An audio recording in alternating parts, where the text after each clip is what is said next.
където хората отиват да се забавляват. По-скоро по радията, когато хората искат да чуят нещо хубаво, по телевизията, защото се надявам и на клипове. Имаш ли любими изпълнители сред R&B и рап певците? R&B не, но рап Eminem, DMX, Dr. Dre, така са подредени. Добре. Какво си ни донесъл тук в студиото? Може ли нещо да прочетеш или да ни представиш? Имаш ли любима творба, която така често се... На въпроса, който спомена, имам един брой на вестник, нали може да спомена заглавието? Да. Да, вестник Нов Дунав. Да го покажа натам. Да, това е вестника. Да, ще го покажа. Да. Отзад е статията, в която заглавието е "Майстор на ковчези, вае стихове". Той сега колегата ще покаже.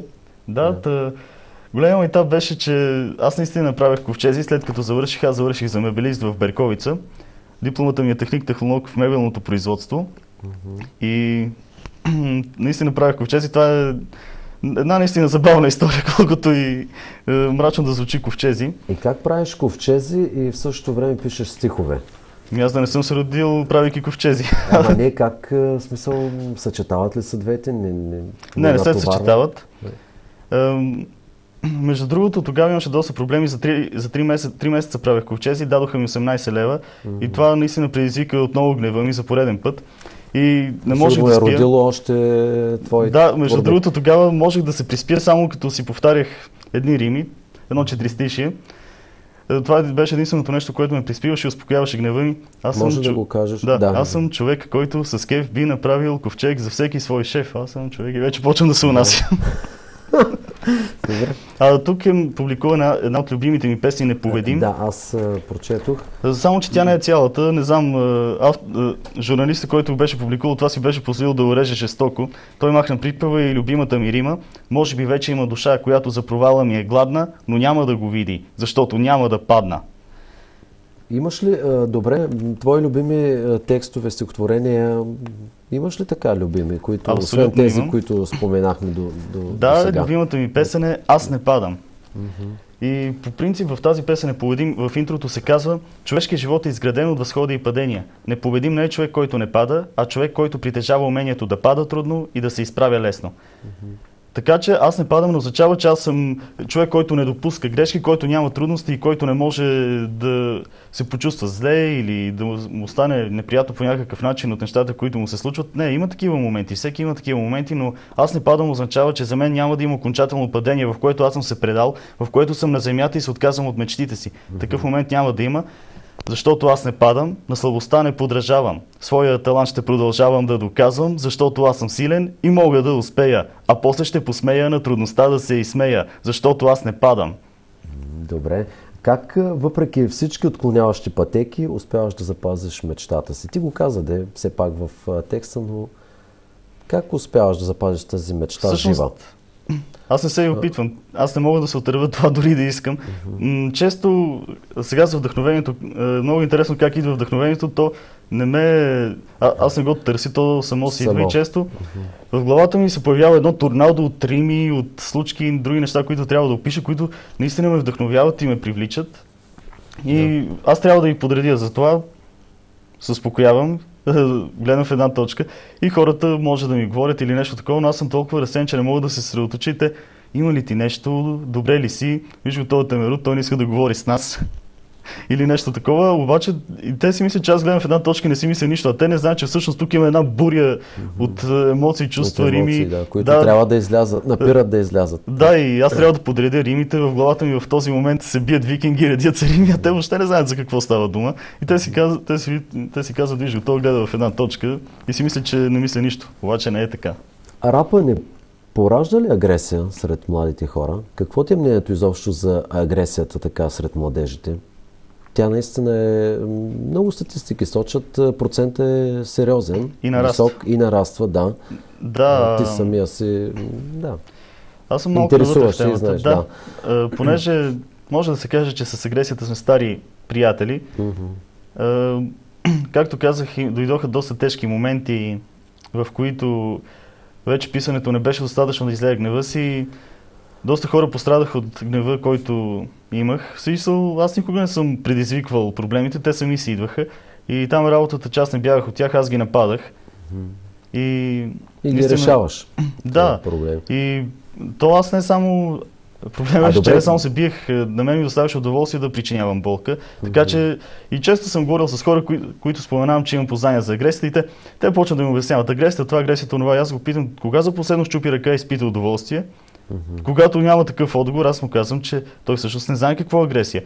Или агресията е да мразиш целия свят, но те говорят наизуст, те не знаят какво е това чувство. Наистина да мразиш всичко покрай теб. Да гледаш хората и да те дразни как говорят, как изглеждат и да всъщност да се превръщаш в това. Добре, какво поражда такава агресия? Чак не мога да го проумея. Или пък да дадеш съвет на хората, които имат агресивни деца, как да преодоляват тази агресия, с какво да се захванат. Мога да кажа какъв беше моят начин, защото аз наистина преодолях агресията. Да, какво е начин да споделиш? Аз имам идея за инициатива за борба с детската агресия, която всъщност трябва да трае години, но не срещам голяма подкрепа от хората, които би трябвало да я подкрепят.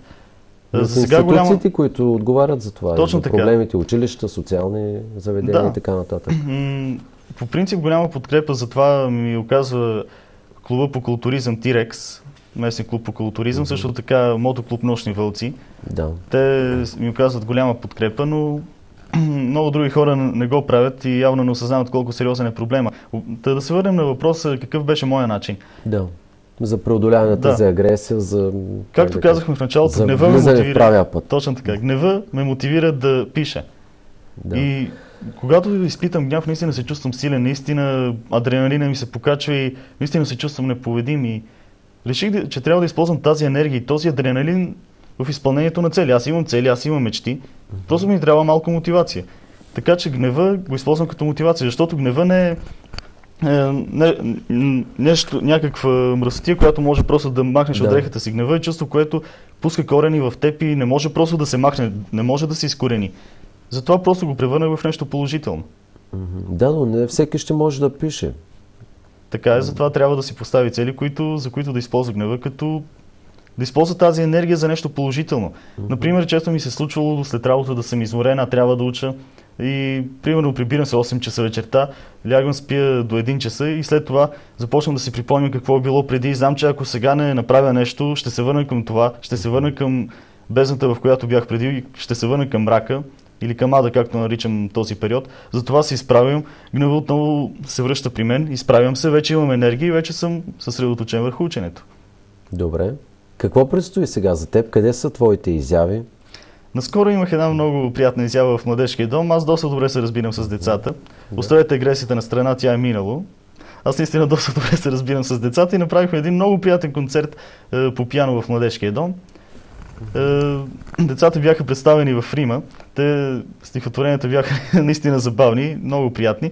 Дори някои родители си ги искат си представенията на децата. Дори аз съм подготвил някои. Да, може ли да чуем нещо, да ни прочетеш и да ни кажеш? Аз направо ще ги кажа. Добре.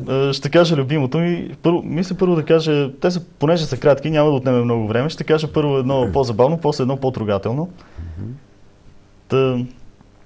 Работата тежка, живота натоварен, мъжа на Лелия Нешка, хърка като изоглавен, сега си тук почивам, дори съм си навил, пред вас е да излизам и да представям се навил.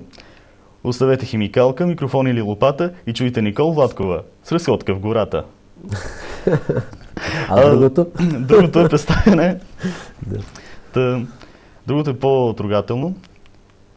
Помня миналото чисто, помня детските мечти, помня мисленето чисто, обърках го. Нищо, заповядай пак.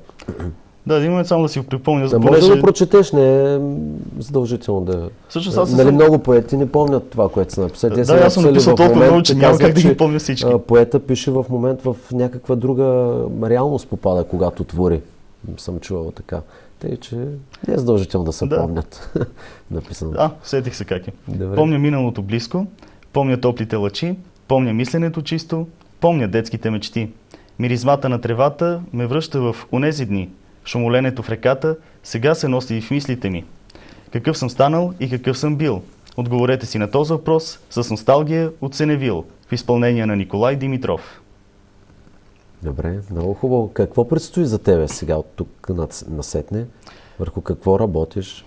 По принцип през юни обмисляме с клуб Таралеж една моя изява, която ще бъде рецитал, презентация. Да.